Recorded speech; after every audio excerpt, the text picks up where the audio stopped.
My cat Freddie loves to be brushed and cuddled. But stirring up his cat allergens meant sneezing and itchy eyes. Then I found Purina One Live Clear. It's cat food that reduced the major allergen and my suffering in as little as 21 days. Now, we feel closer than ever. If you have issues with cat allergens, you really need to try Purina One Live Clear. Try new Purina One Live Clear today. Purina One, a difference from day one. Thankfully, HHS Secretary RFK Jr. has already spoken out powerfully on those issues. He offered me some LSD. I wouldn't have taken it, but I had a real deep interest, intense interest in paleontology. And I said to this guy, I said, if I take this, will I see dinosaurs? And he said, you might. Quiet Riot. Welcome to this week's Quiet Riot Sunday School, the politics podcast that, much like the London Marathon today, requires stamina, strategy, and occasionally hitting a wall.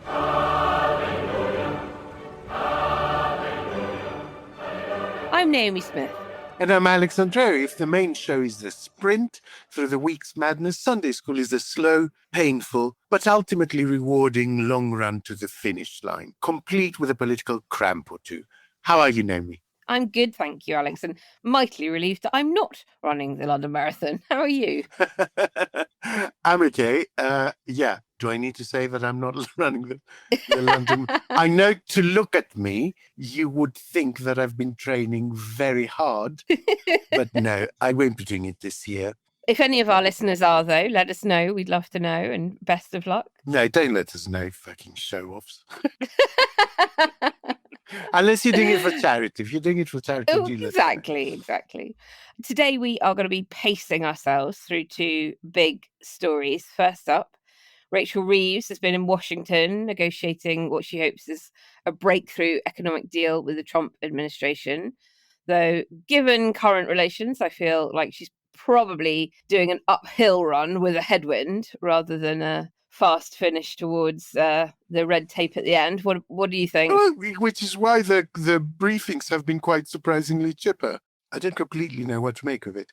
After that, we'll check the latest global economic forecasts from the IMF, because nothing says fun weekend like examining whether the world economy is jogging towards recovery or staggering towards an agonizing stitch. And we should probably mention the Pope's funeral that's happening as we record this show, and who and what comes next. So lace up, do some stretches, and let's get into it. Quiet Riot. The mood music, a phrase I believe should be banned and yet feel forced to use, has been extremely positive around what might be achievable in the UK-EU summit in less than 4 weeks in London, albeit within a quite unambitious envelope. It has also been surprisingly positive around the Washington visit of Rachel Reeves. And so the time is upon one to, as they say, relieve oneself or get off the chamber pot. Someone in the EU team is briefing the FT that mutual recognition of conformity assessment has been requested and rebuffed. But we've all been here before. Naomi, we're old hands at this. Nothing is agreed until everything is agreed. Everything is denied until it's miraculously signed. And deals don't happen until 10 to midnight on the very last day in the tunnel. David Hennig says that he is quite worried by how familiar all this seems, in the sense that neither the EU nor the UK appear to have realized the extent to which Trump's economic approach has not just moved the pieces, but toppled the chessboard. What do you think? Is he right to be a little bit concerned? Well, I work very closely with David, and I'm going to Brussels with him next week, and we'll record a show where hopefully I'll have even better intel for you than I'm about to give now. But I think what is worth remembering is that this summit in the 19th of May is the beginning, not the end. So what comes out of it isn't the final version, the done and dusted deal. It is very much the beginning of a much longer process. So the Trade and Cooperation Agreement, the official name of Johnson's shitty Brexit deal, actually isn't due to be properly reviewed until the following May in 2026. So what we will get from this summit, almost certainly an announcement on defence and security, whether it is sufficient or itself is something that is the beginning, not the end, remains to be seen. And then I think we'll see some kind of document, be it named a political declaration, a strategic partnership, a framework for future debate that will contain much of what we need to be doing to remove trade barriers. So all of those things, like mutual recognition of conformity assessment, I think have a good chance at the moment of being in there, but certainly it is not a given. People that say, oh, Naomi, you should just be campaigning for rejoin. You can't be pushing for some kind of third way and separate carve out for the UK. I'd refer Who them to what you says said at that? the beginning. A lot of people on Blue Sky that are very firmly in the rejoin camp, or whom are not UK nationals and are on the EU side and really dislike anything that looks like UK cherry picking. And they'll remind you that the EU is a rules-based organisation and the rules are there, and if you don't comply with them, you've got no chance. But I do think that there is much more acknowledgement of the upset that the uncertainty Trump has created means for both the EU and the UK economy, and of course globally, and we're going to talk about that in topic 2 and what all of that really means. But I think it is probably disingenuous to state that there hasn't been recognition of it, because there has. They're all feeling the pain of tariffs. They're all worried about the withdrawal from defending Europe and talks of, even pulling out of NATO, etc. So that has focused minds for sure. The deal that is announced on the 19th of May will not contain everything we want. Of course it won't. But I think as things stand right now, we have taken a step closer to them being better than they maybe looked a month ago. Okay, so first things first, recognizing that they use a rules-based organism, which, as you know, have been shouting from the rooftops for the last 10 years, for people who didn't seem to get it, especially during the Brexit negotiations. What that means is that you have to find the space and mechanisms within the rules to get to the result you want, right? It doesn't mean you shouldn't have ambition. It doesn't mean you shouldn't be creative. And it doesn't mean that what the rules are now will stay the rules. Because if that were the case, then the European communities would still be a coal and steel treaty between a number of countries you can count on one hand. So, it's always unachievable until it's achieved. That's the larger lesson with the EU. As you know, I have a regular sort of monthly call with a lot of old chums in Brussels and people from the civil service here that are now over there. What I'm getting is that there are genuinely two schools of thought within the Commission. One that says we really do need to take what's going on very seriously, and we need to think creatively and outside the box, and we need to bring countries like the UK. The UK should be the EU's top target right now. That group that I chat to in Brussels, they seem to be of the opinion that there are two schools of thought right now in the Commission, right? One that says, if we change our basic character and begin to dance to the tune of transient governments, then that creates a big, big problem for us in the future. And there is, I think, intellectual rigor to that school of thought, even though it is not one I agree with. The other school of thought says these are dangerous times and we need to be pulling a lot of countries closer to us, like Canada, Turkey, North African countries. We need to be even tightening up things like EFTA to pull countries like Norway and Iceland, and the sort of bilateral deals that we have with Switzerland together. And the UK should be the top target in that exercise, right? The problem, as I understand it, is that the people with the slightly more creative thinking are not the most senior people. The most senior people are quite sclerotic. So that's what I've heard. Does that tally with what you know? What I know is that we are almost there on the defence pact, the security pact, in some shape or form, and that the issue of fishing, which comes up for review more quickly than the overarching trade and cooperation agreement is not standing in the way of progressing on that. Yeah. Now, there are, in the detail of what you've outlined, the schools of thought which are, for sure, we should be allowing the UK to be part of joint procurement on defence issues, even though they are not in the single market. And then those particularly French voices saying, not on your Nelly, you're either in or you're not. Nonetheless, I think they have made some very significant breakthroughs on it, and we will get white smoke to really labour the papal narratives that have been running all week on that issue. And then when it comes to all of the other things, yes, there are those that would quite like to make an example of the UK having left the EU. There always have been, and I think there always will be.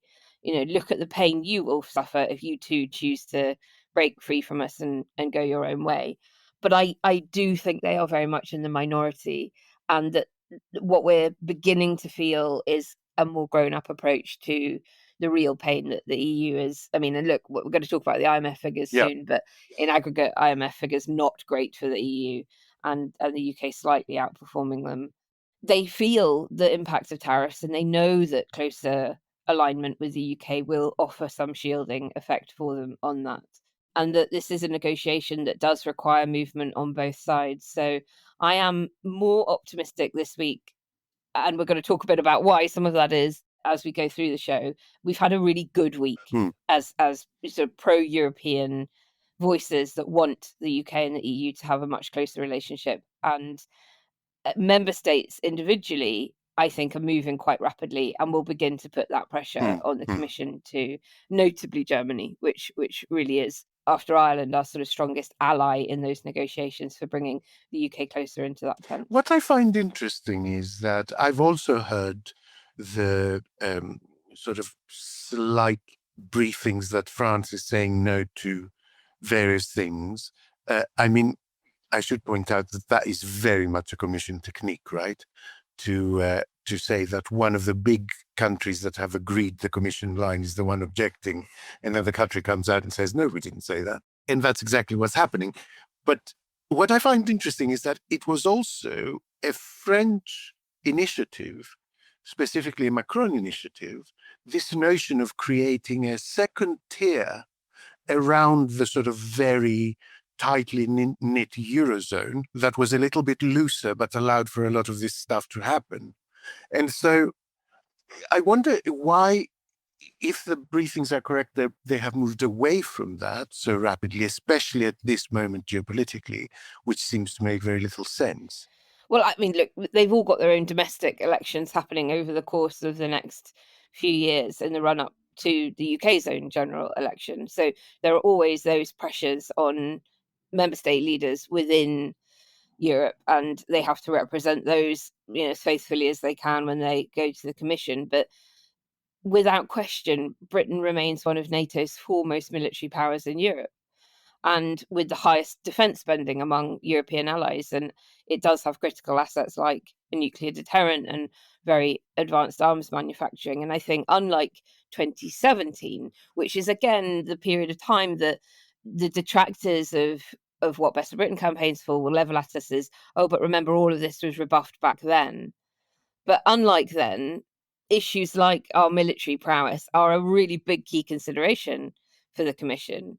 And for a continent that is in a real hurry to rearm, Britain is an obvious asset. And with Russian aggression, US isolationism, greater cooperation between us has to happen and will be the focus of the joint declaration that comes out of the summit. I just think that will prevail in the crescendo towards the 19th of May over a lot of the domestic things, which will and do bubble up as just part of the course of democratic politics and the nature of a union representing so many different member states with different vested interests domestically. Now, why do you think that the briefings from Washington have been so positive? Because, they're not briefing, obviously it's very difficult, we will only do a deal if it's in the UK's interest, all the usual stuff. They're kind of briefing, we think we're close to a deal. So what's going on there? Do you think it's going to be what I suggested months ago, that it's going to be a really narrow deal on tech services, basically, that both sides can claim as a win, and then we can go away and concentrate on the market that really matters to us. Yeah.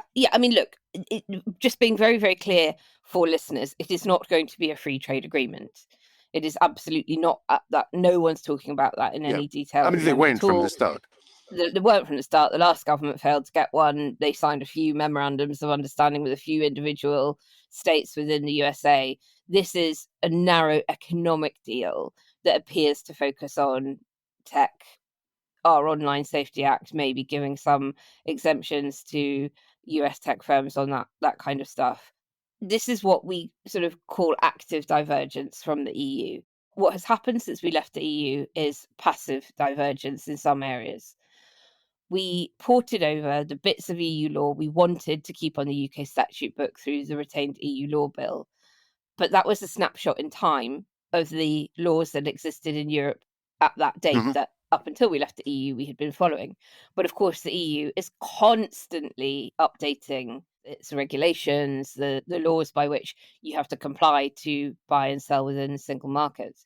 What the danger is for the UK in that is passive divergence, that as they update theirs, we're still sticking with the old ones. And that causes huge problem for UK businesses that want to sell into the EU. What that means is doubling the amount of paperwork, the amount of compliance you have to do, the amount of product testing you have to do. And so currently the Labour government is putting through something called the Product Regulation and Metrology Bill, which is designed to give power to ministers essentially through secondary legislation to keep on updating UK law in line with EU law, so that we don't have to constantly have debates in Parliament which will basically use all parliamentary time on just trying to keep up with EU law, rather than focusing on the things that we really want our legislators to be debating and doing. So that's passive divergence, and we don't want to do passive divergence where it is not in our interest to do that, so that we can keep on trading with our largest partner. And if we get an alignment deal with the EU, then that will put an end to that, and we will sort of make this decision that we will align to one another's high quality safety standards and regulation and blah, blah, blah. But there are a couple of areas where we have already actively diverged. One of those is in AI and tech, where we did not sign the European initiative a couple of months ago on regulating AI, and also in gene editing. Obviously, the Americans are much more bullish when it comes to genetic modification of food products than Europe is, which tends to really dislike that kind of stuff. Now, the US will get quite excited about the prospect of, maybe the UK will lower their food standards for us and allow us to do some kind of deal around that. No, that is, again, I'm not hearing any of that at the moment. And indeed, Starmer has said, chlorinated chicken will not end up on the shelves of British supermarkets. But it is this area around AI and tech where the UK, which had it still been an EU member state, would have been the most liberalising voice, along with the Dutch, on saying to the EU, no, we're going to veto that, we don't like it, you should probably rethink, that are going to potentially forge something separate with the US. Now, because that is unlikely to really hurt or risk product entry into the single market, I think the EU will be much more relaxed about the UK going off and doing that with the USA. It won't like it, and there is still a signalling effect that will be like, oh, well, look, these Brits, they're trying to do anything and everything with the US step by step. They might be doing tech now, but they might do something that would hurt us later. Let's not give them a good deal. There is that atmospheric there in Brussels for sure. But largely, I think this is one where they can more or less sort of say, okay, well, we can live with that. Yeah, and I think also because of how quickly technology is advancing and how quickly the EU regulations are trying to keep up, it is an area where passive divergence is already significant. Do you know what I mean? So it's not like an area where it's not like plugs where there's been very few changes. This is an area that the EU keeps refining and advancing new regulation. And so already the divergence is significant.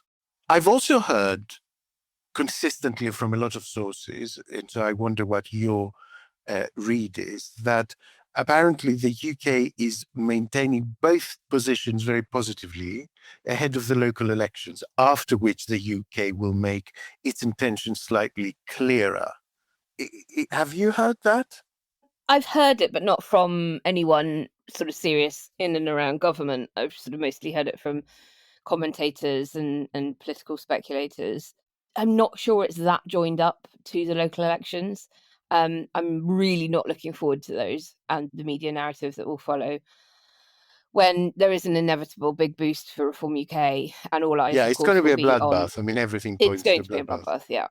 And the response from government will be critical to that. Do they double down on the Reform Light, or do they have a Damascene conversion on actually, we need to be bolstering our progressive vote and putting that very clear distance between us and the Trump, Farage, and dare I say it, Putin agenda? Quiet Riot. Today's episode is sponsored by the wonderful people at Shopify. Alex, do you recognise that sound? I can't say that I do. Well, it is the sound of a sale on Shopify. I've been using Shopify for years to power the Best for Britain shop, and it's got me thinking that we definitely need to use Shopify for selling Quiet Riot merch. Oh, and we're getting there, aren't we? We're very close to getting our first Quiet Riot merchandise up and running. I've seen some early designs. It feels like everyone but me has a side hustle nowadays. I don't even have a Substack. Exactly. And Shopify, it just sort of like takes all of the hassle out of selling things. I don't know what we'd do without it at Best for Britain, because it's an all-in-one commerce platform. You don't need to learn any tricky coding or faff around with the back end of your website. It's very much plug and play, and it just works. And it means that you can just get on with selling things quickly, easily, and cost effectively. I mean, for a small company like us, there's only the three of us. That's me sold, because the last thing I want to be doing is trying to manage yet another process. And I like the idea that Shopify can help you get selling across other marketplaces like Facebook or Instagram or TikTok, not just your own site. Because I think that actually there is the potential for our merchandise to go viral. You know, I really feel it in my bones, especially our range of Christmas jumpers. I think they will do very, very well. Plus, I hear that unlike us, Shopify have won awards. And with an extensive business course library, they're just there ready to support a business in every way they need. Quiet Riot listeners, Shopify want to help you to get selling as well. So they've got an incredible deal. You can sign up for a £1 only trial month at shopify.co.uk/Quiet Riot. That's all lowercase. So go to shopify.co.uk/Quiet Riot to take your business to the next level today. Huge thanks to today's sponsor, Shopify, and remember to sign up for a £1 trial period at shopify.co.uk/Quiet Riot, all lowercase. Quiet Riot. There was also a really successful Westminster Hall debate this week Yay! that I think you had quite a bit to do with. On the summit coming up, I should say. Yeah. Did someone sort of unexpected or very notable attend, both on the pro side and the hecklery side, I guess? Okay, I've got so much to say about this, because first of all, I want to thank all of our listeners who took the action to write to their MP to say, please attend the debate. I know loads of you did it. We had thousands and thousands of emails going into MPs across the country, and boy, did they hear it. But I'm going to come to that in a second. I just want to talk about how positive the entire week was for our campaign. So Andrew Lewin, who is the new Labour MP for Welwyn Hatfield, which narrowly voted to leave, has really picked up the mantle of pro-Europeanism within the Labour parliamentary party. And he chairs Best for Britain's UK Trade and Business Commission that Hilary Benn chaired until he became a shadow minister, and is, of course, now Secretary of State for Northern Ireland. And he, over the Easter holidays, got together with 62 backbench Labour MPs and a bunch of Labour peers to sign a letter to Nick Thomas-Symonds, who's the minister in charge of EU negotiations for the UK government, saying, we really need this youth mobility scheme. It's very popular. It can be capped. It is a visa entry thing. It will be wonderful for young British people to go and have those opportunities abroad. It'll be great for us here to get some young Europeans over. Let's do it. And while you're at it doing the negotiations, can you please go a little bit further and be more ambitious and include more mutual recognition of qualifications, more mutual recognition of product safety testing, etc. It was a brilliant letter, and it got on the front page of The Guardian the day of the Westminster Hall debate. But before the Westminster Hall debate, we had a hearing of the UK Trade and Business Commission, which is the last evidence hearing we were having before the summit. And we had the German ambassador there, as well as Philip Rycroft, who ran, of course, the department for exiting the EU under the previous administrations, and a fantastic foreign policy expert, Evie Aspinall. And they gave so much optimism about the art of the possible in the run up to this summit, and the very, very good mood music that is coming from both sides on it. So we sort of began the day with front page of The Guardian, then this excellent evidence session that gave huge hope to us all. And then on a very sunny Thursday afternoon, now bear in mind, Parliament is more or less wound up by late Wednesday. Yep. Lots of MPs head back to their constituencies on Thursday mornings to go and do their surgeries. Not for this one. And that is down to you guys and everybody who emailed their MP. It was packed, Alex. There were more than 45 MPs there that I counted, from as far away as Orkney and Shetland, long journey back to that constituency, from the Greens, the Lib Dems, but an enormous number of Labour backbenchers. And they were from as far away as Exeter. They were not just MPs representing London seats where they could easily quickly get back to do their surgery later that day. And speech after speech after speech was just so on message, and talking about, for God's sake, we've got an opportunity to get growth here. Liam Byrne, who is the chair of the Select Committee on Business and Trade, gave one of the most powerful interventions, as you would imagine. We are all now history's witnesses to what is a radical reshaping of the Western alliance. Yesterday, the United States Commerce Secretary said that America first does not mean America alone, but if we look beyond the rhetoric, if we look at the reality, it is very clear that what Churchill called the sinews of peace are now under tremendous strain. America is now exiting the multilateral alliances that it created under Presidents Roosevelt and Truman and Eisenhower between 1944 and 1960. And what some have called a Mexit must now force us to rethink Brexit. We have got to look again at resetting our alliance with our closest neighbour. And we also heard a brilliant speech from Mike Reeder, who is the MP for Northampton South. And I always find that constituency difficult to say because it's got north and south in it.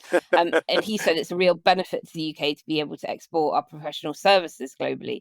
The lack of mutual recognition agreements between the UK and the EU is hampering our ability to take the great British expertise and skills we have into Europe.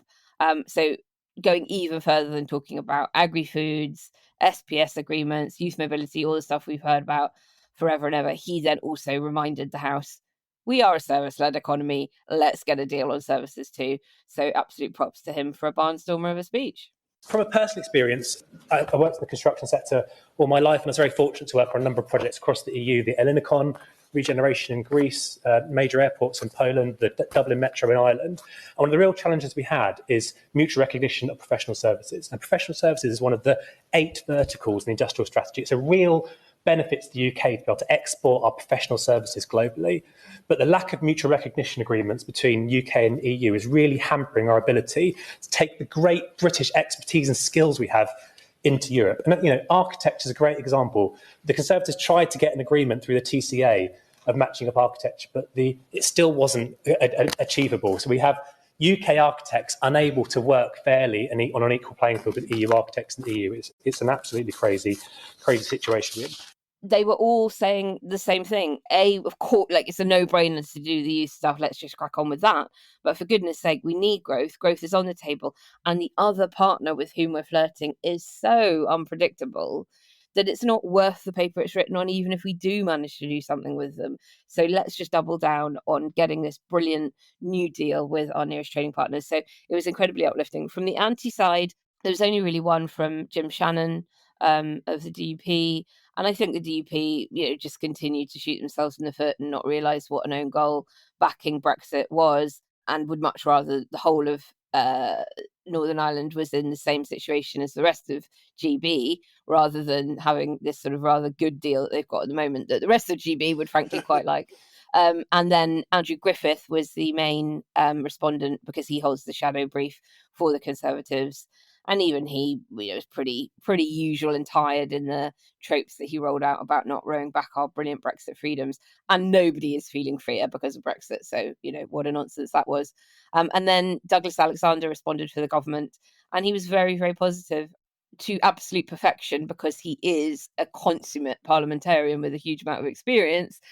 Filibustered his way through to the cut-off second, where he said, and now going even further than all of that, I can talk about the other things that we're going to do in the reset. And that was just about when we were going to get to the really juicy tea. And he was really teasing us. And then the chair said, and your time's up, cut off. What But a that was sod. almost comedic perfection. What a sod. What What a a sod. sod. But it was very, very good. The IMF's latest World Economic Outlook, released this week, projects global GDP growth at 2.8% for 2025 and 3% for 2026, marking a significant downgrade from previous forecasts. This downward trend revision is largely attributed to escalating trade tensions, particularly, of course, stemming from Trump's renewed tariffs, which have introduced substantial uncertainty into the global economic landscape. For the euro area, growth will be 0.8% and 1.2% for 2025 and 2026 respectively, and the IMF revised UK growth down from 1.6 to 1.1% and down 0.1 percentage points to 1.4% for 2026. Liberation Day brought the largest tariff increase in modern history. I First, still 90-day can't get freeze. used to it being called that. They're freer now. They're freer to be poorer. First, the 90-day freeze came, and then that China would be excluded from this exemption, with tariffs on its products being raised to 145%. But Alex, we don't know what the tariff will be after these 90 days. What about by the end of the year? What about by the time of the midterms? Which goods will be exempted? Which won't? How far will the trade war with China and the USA go? The answers to all of these questions is nobody fucking knows. Yep. So, Alex, in a Trump era like this, where no one knows anything, how accurate can any forecast really be when he's changing his mind on tariffs more frequently than he visits Mar-a-Lago? Pretty accurate, actually, because in the short term, and we are talking always about the short term with Trump, because as you said, rather, he does change his mind all the time. In the short term, that creates a lack of confidence. And that's actually quite predictably shit. In many, many ways, it wouldn't matter if he turned around tomorrow and took all the tariffs back and implemented the largest, stimulus package you've ever seen. The markets will react with suspicion, and investors will keep hold of their money. Yep. Until they see what he does the month after. Once you create a situation where basically the markets, the money waiting to be invested, and the businesses inside your own country, which is Trump's biggest problem, are saying, let's keep hold of our cash and our assets, because who knows what happens tomorrow, that situation is almost irretrievable. And so in the short term, it's basically you're at the lowest end you could possibly be in terms of predictions. Well, the IMF's own uncertainty index is running 7 times higher than in October. And that is way higher than during the pandemic, when at least we knew that there probably would be a vaccine and there would be an end to it. And then global supply chains would be able to, go back to some kind of normal. But now we don't know when any of that might happen. Yeah, and if I remember correctly, the scale is, like the Richter, basically. So, Yes, yes. It's exponential. So it's basically what I was telling you. The verdict is these people don't know what they're doing, and that puts you at the lowest end of expectations. Even if they turned around and started acting as if they knew what they were doing, it would take several weeks if not months, for the markets to believe it, for those expectations to shift, you see.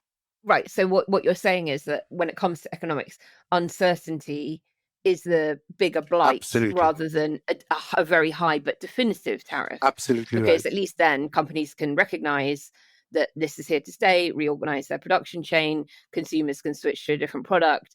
There is a cost, but it's one that can be baked Absolutely in right. and planned for. But we can't when a tariff isn't definitive. Yep. And what you're saying is that therefore that kind of leads to inaction. People are going to freeze investment. There is nothing you can do with unknown unknowns. Yeah. And so everyone shifts to neutral gear. When you think about super successful businesses that are selling through the roof like Heinz or Mattel, you think about a great product, a cool brand, and brilliant marketing. But there's a secret. The business behind the business making selling simple for them and buying simple for their customers. For millions of businesses, that business is Shopify. Upgrade your business and get the same checkout as Heinz and Mattel. Sign up for your $1 per month trial period at shopify.com/promo, all lowercase. Go to shopify.com/promo to upgrade your selling today. Shopify.com/promo.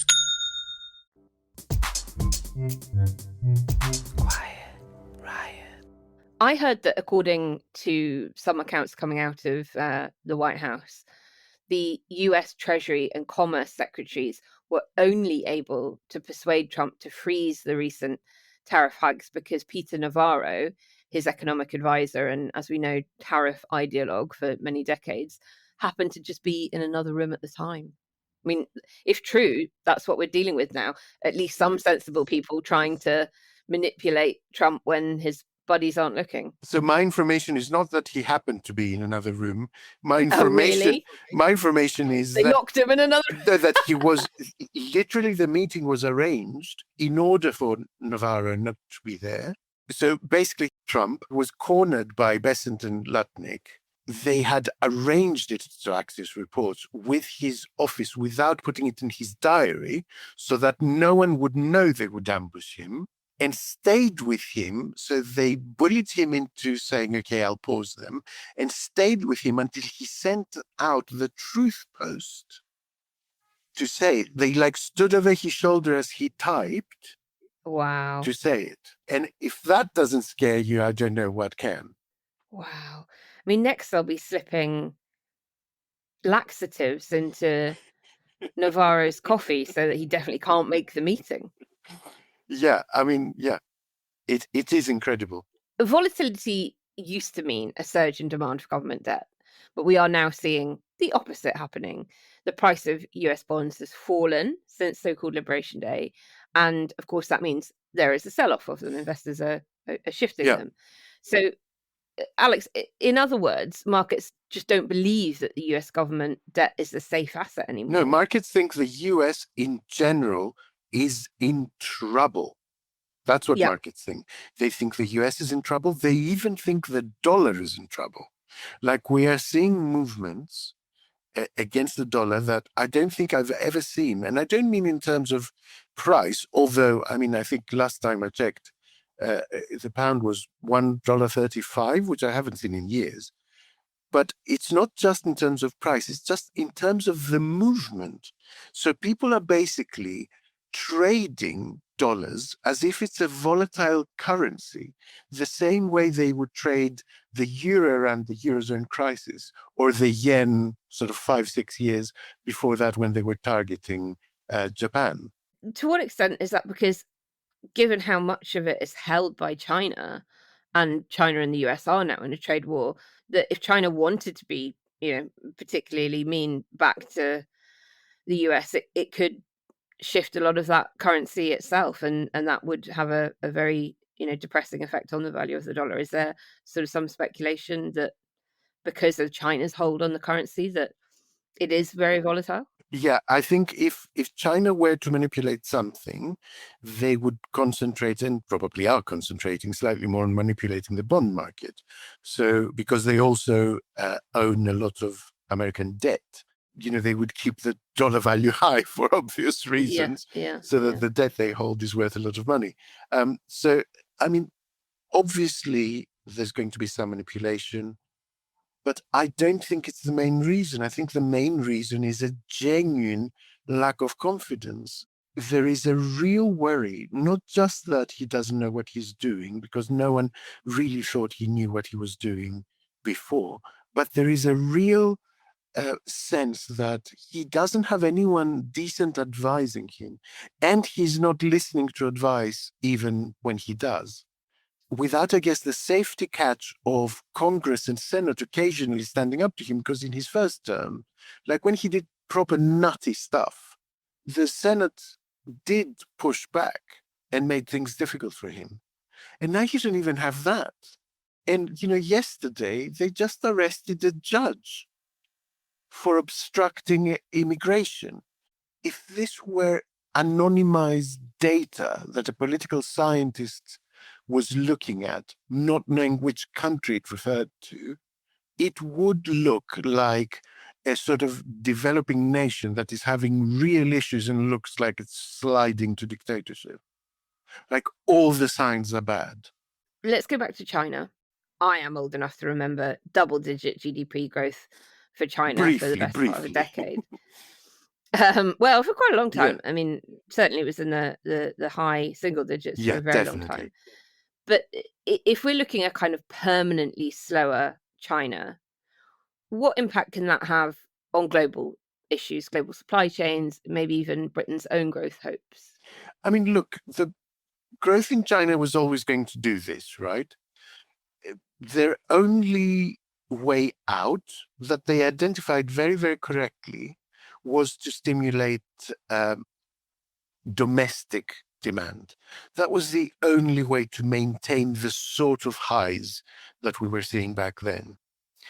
And they tried, and it didn't go well. They anchored far too much of it onto property. They loaned far too much money out far too easily, and a lot of big property companies got into trouble and got into debt. And because of the way it kind of works in China, you tend to buy speculatively. So you will say, I will buy, a 2-bedroom flat on the 4th floor of this thing that you've just started to build. And loads of these companies have basically abandoned half-built projects. And loads of other ones have empty, half-finished ones sort of sitting there.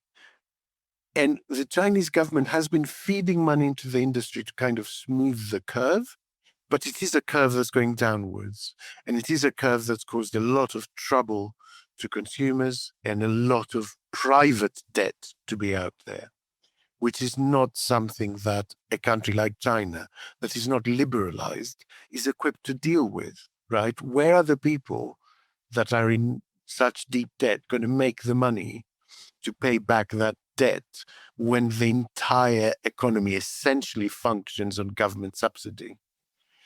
It just makes the equation very, very difficult to solve. And I suspect we are heading to some kind of debt jubilee in China. The levels of debt, especially related to housing, are so high that I cannot see it recovering without something radical like that. On the bright side, the companies involved and the banks involved are quite insular, so they're not hugely connected. It will cause ripples, but it's not going to be But their exposure isn't exactly. like It's that not going to be a of 2008 type situation because it is much more internalized, and so they can cope with it by effectively selling some US debt, printing some yuan, and giving everyone a debt jubilee. And I suspect that will happen at some point. We'll come on to Britain in a second, but Russia can't be ignored for obvious reasons, and their economy forecast to almost grind to a halt by next year. And so, sort of put it to you in two ways. One, how dangerous is it for a nuclear-armed autocracy to have very little left but grievance and some oil money? And secondly, what should this mean for how Western allies respond to the war in Ukraine? The Russian economy is already a basket case. So even those figures showing it grinding to a halt, it's basically at the moment being maintained by the war.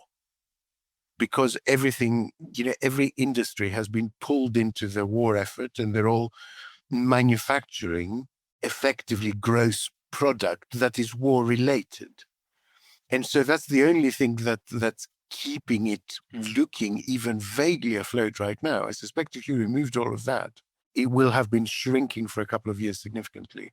The rest of the economy that will still be there after the war ends. That is a big problem for Russia. And I genuinely do think it's a smaller problem for people outside Russia.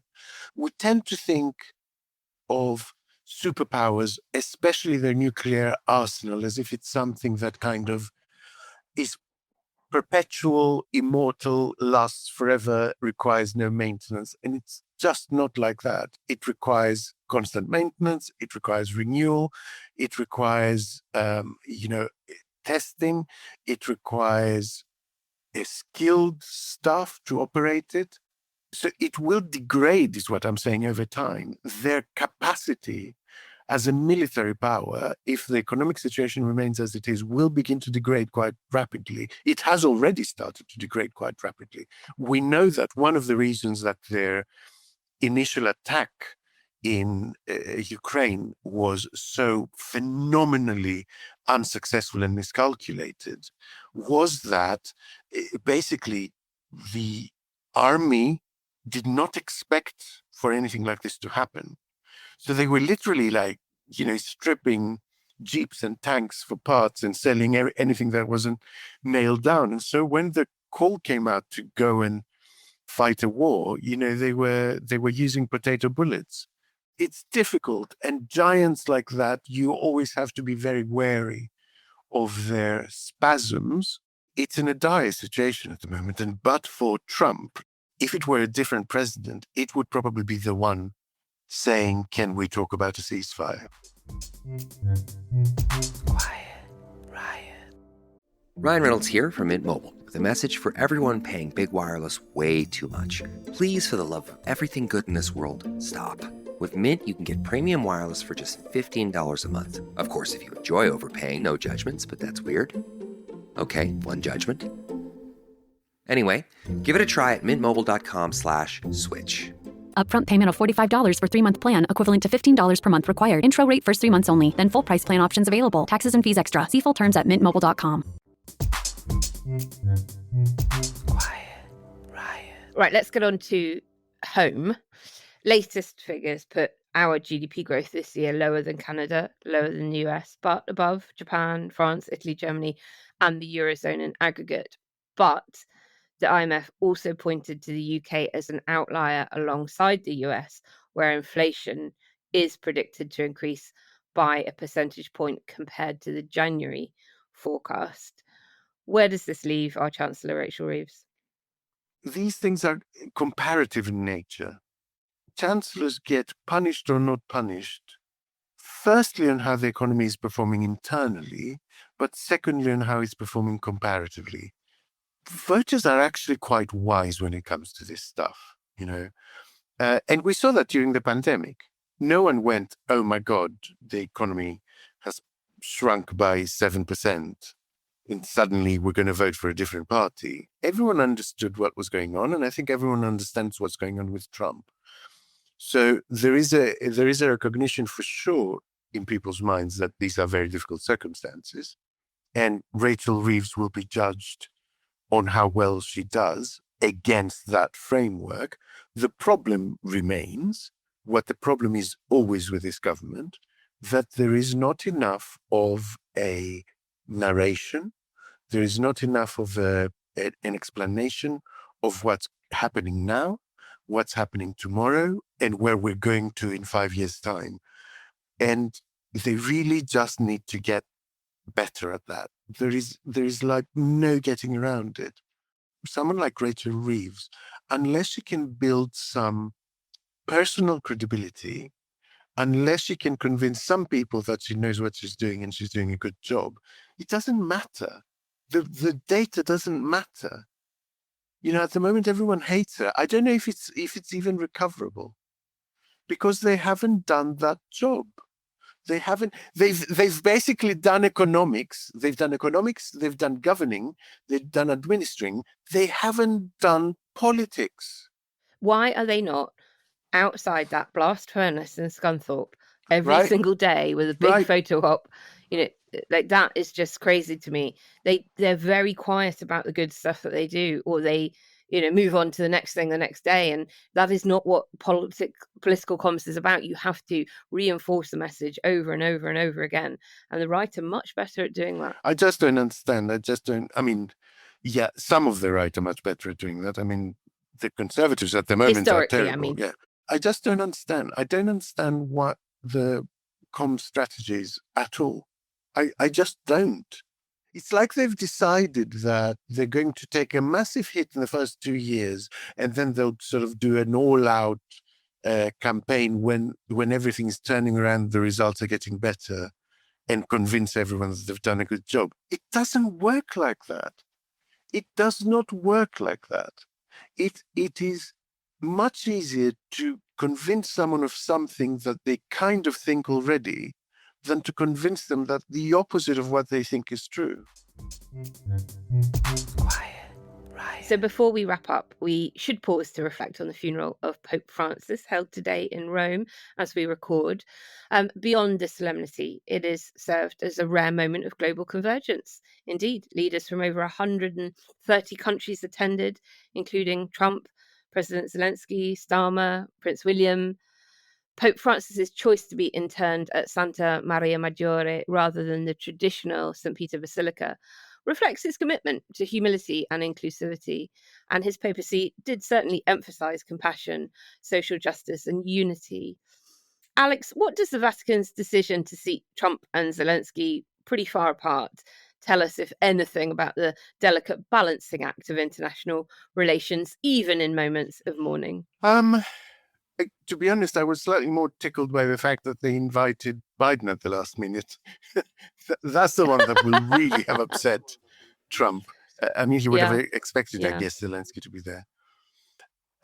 Look, it's the seating plan from hell, right? It's like a wedding with two families, every one of which hates each other. So, did you ever have to do that mind game in a job interview or at school or anything, where it was the farmer, the fox, the chicken, and the seed? Yes, yeah. And he's got a boat, and he can't leave the chicken and the fox together. He can't leave the chicken and the seed together. And how do you get all of them transported over the river when you can only take two? It's exactly that nightmare. That you have to counterintuitively keep taking things back to the island. It's difficult. I do understand that Trump and Zelensky did talk to each other before the funeral, had a little private thing on the sidelines, which I guess is a good thing, because they won't have seen or talked to each other since that awful meeting at the Oval Office. So maybe there'll be a readout. And with no J.D. Vance there. Maybe there'll be a readout, or maybe there'll be some sort of leak. Well, I was going to ask you that, because as the world is bidding farewell to a pontiff who did champion the marginalised and tried to bridge divide, his funeral should remind us of the enduring power of moral leadership in shaping global discourse. And so I was wondering whether we could expect the moment to have any positive impact on people like Trump or Milei who are there. Is there any hope that moment might give them pause to reflect? None. Literally zero. Next question. No, because didn't Trump even post how much he and Melania were looking forward to going actually, he said something even worse before he boarded the helicopter. Let's have a little listen. So we're leaving and going to Rome, where we'll be attending the funeral of Pope Francis. Some of you are going to go. Anybody going? And it's going to be very interesting. We're going to meet with a lot of the foreign leaders. They want to meet. Trade deals are going very well. And as we look ahead, the conclave to elect his successor will undoubtedly be influenced by the legacy that the last pope leaves behind. But in which direction do you think? Stick with a more liberal, or twist to a conservative pope? So the saying in Italy is un papa grasso ne seguiva uno magro. A fat pope is followed by a thin pope. That, however, is rather complicated in today's situation, because there are some very interesting names from Africa, for instance, and there is a school of thought that the next pope will come from an African country.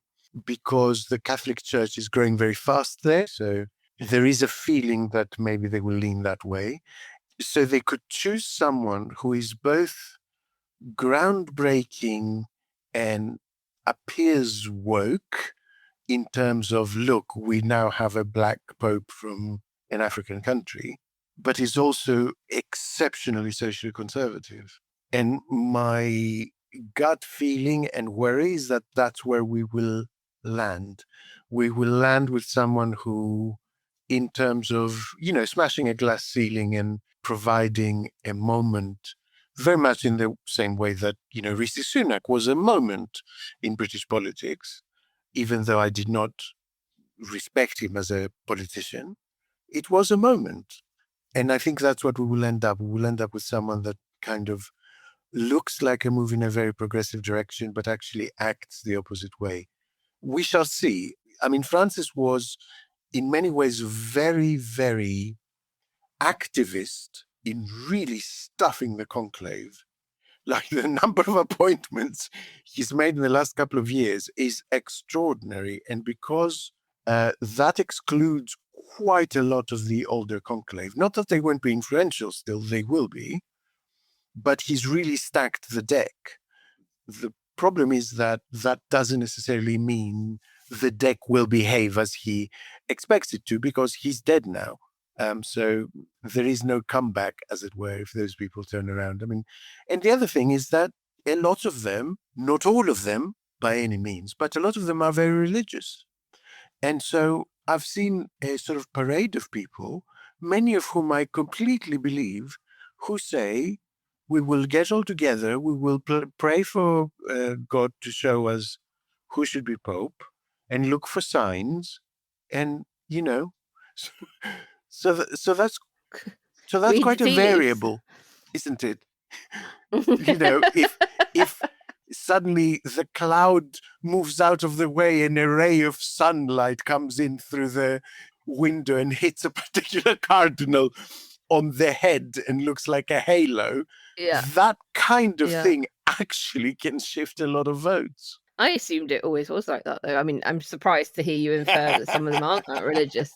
Yeah, some of them are about as religious as you are. Quiet Riot.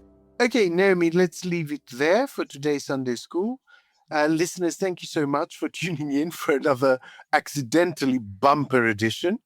Please do go on over to back us at ko-fi.com/Quiet Riot Pod if you can.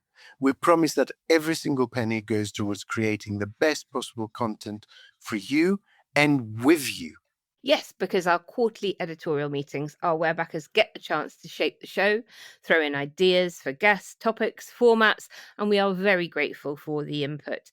But if you take it. No, we do, absolutely. But if you can't stretch to financially back us, please do make use of our bookshop. The link is in the show notes, and share the show with your politically curious friends. And it wouldn't be Quiet Riot if we didn't leave you with a call to action. And this week it's to go and help out whichever party is best placed to defeat Reform UK in your area or the area closest to you that has elections. For example, if you live in East Yorkshire, head over to Hull. I think the Lib Dems are probably closest second to Reform at the moment there for the mayoralty. If you're in the Northwest, go and help Labour in the Runcorn by-election. If you're near Worcestershire, go and help the Greens. Basically, there will be somewhere around the country where you can do something if you can. Just do a bit of research and rock up to do some leafleting. Good advice. We'll be back on Thursday with an eve of poll deep dive on those local and mayoral elections, and we'll be joined by veteran pollster Peter Kellner to help us get into the weeds. And what he doesn't know about polling is not worth knowing. And with Naomi freshly off the Eurostar with plenty of juicy gossip from Brussels on the reset. But for now, farewell. Remember that you're loved and enjoy the rest of your weekend. Bye. Quiet Riot is an audio production by Cooler Heads with Naomi Smith and Andreou. Produced by Kenny Campbell. Music by Mariana Sangeeta. Artwork by Simona Canelu. And edited by me, Alex Reese. Quiet Riot is a co-production with Sandstone Global. Quiet,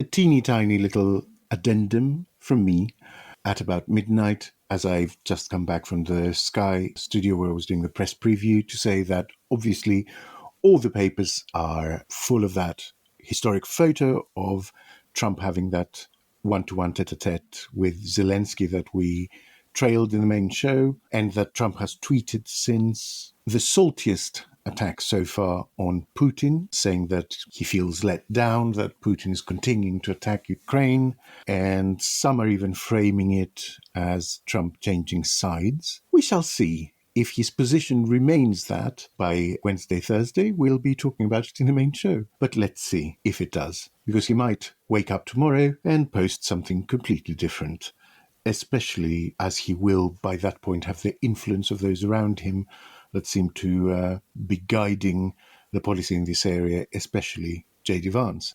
But on the face of it, some positive news for Ukraine. It also has to be said that Trump is the only person in the world that is surprised by what Putin has done. The moment Pete Hegseth stood up at that Munich conference and gave America's entire negotiating position away by saying no NATO membership, no guarantees from America, and the lines of the conflict stay frozen where they are at the point that a ceasefire is agreed, every single security expert in the world said that basically gives Putin every incentive to continue fighting because they're still gaining some ground until he can't, at which point he'll sit down and has been preemptively guaranteed that the lines of the conflict will stay frozen where they are at that point. So why wouldn't he? Trump seems to be the only person that this has taken by surprise. The art of a deal, my arse.